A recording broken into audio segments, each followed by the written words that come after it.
Съветваме ви да си вземете кърпичка, защото този клип може да ви разплаче. Димитър Рачков или Оменат? Готови ли сте? Започваме. Димитър. 7 букви. Рачков. 6 букви. 7 плюс 6 е равно на 13. 1 плюс 3 е равно на 4. Сезоните в България са 4. Лятото е сезон. През лятото има птици. Птици. Сигурно не подозирате, но илиоменатите са триъгълник.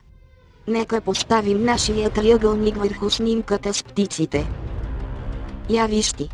Пасва идеално. Възможно ли е птиците да са илиоменати и какво общо има с това, Димитър Рачков? Да разберем. Птиците снасят яйца. Яйце. Яйцето има формата на нула. Има 0 бонбона в празна кутия от бонбони. Кутия. Кутия се римува с думата филия. Филия. Знаете ли с какво можем да намажем една филия? Точно така. Лютеница. Случайност. Не мисля. Лютеница. Думата лютеница има 8 букви.